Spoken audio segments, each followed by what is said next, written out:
नमस्कार विद्यार्थी मित्रांनो, हा प्रश्न मिश्रणाच्या नियमाचा वापर करून कसा सोडवायचा हे मी तुम्हाला या व्हिडिओच्या माध्यमातून सांगणार आहे. प्रश्न काय बघा, एका माणसाने एक घोडा आणि एक वाहन 40,000 रुपयामध्ये खरेदी केले. त्याने घोडा 10% नफ्याने विकला आणि वाहन 5% तोट्याने विकले. तर संपूर्ण व्यवहारात त्याला 1% नफा झाला. तर घोड्याची खरेदी किंमत किती होती असा प्रश्न आपल्याला विचारलेला आहे. काय दिलंय? घोडा आणि वाहन. इथे आपल्याला सांगितलंय की घोडा त्याने 10% नफ्याने विकलाय. मग 100 ची वस्तू जर 10% नफ्याने विकायची असेल तर विक्री किंमत किती होईल? 110.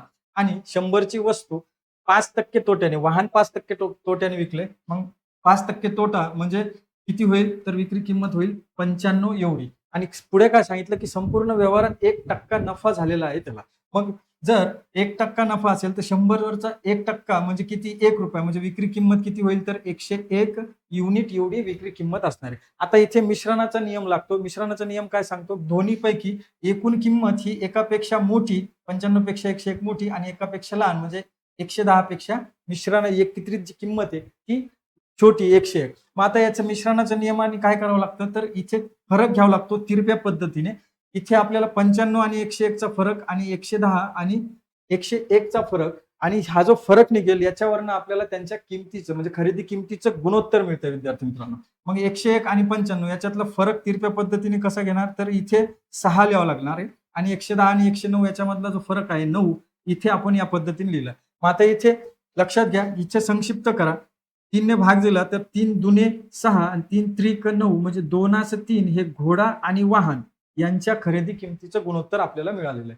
मग लक्षात घ्या, इथे घोडा आणि वाहन यांची एकत्रित खरेदी किंमत किती दिली? 40,000 म्हणजे त्यांची ती बेरीज आहे दोघांच्या खरेदी किमतीची. मग आपल्याला त्यांच्या गुणोत्तराची सुद्धा बेरीज घ्यावी लागणार आहे. मग 2 आणि 3 किती होईल? 5. मग 5 गुणोत्तर बरोबर किती आहे? तर 40,000 असेल तर एका गुणोत्तराची व्हॅल्यू काढा. ती कशी काढणार? 5 ने 40,000 ला भाग द्या. 5 एके 5, 5 आठे 40 आणि 3 शून्य ॲज इट इज म्हणजे एका गुणोत्तराची व्हॅल्यू तुम्हाला मिळते 8,000 एवढी.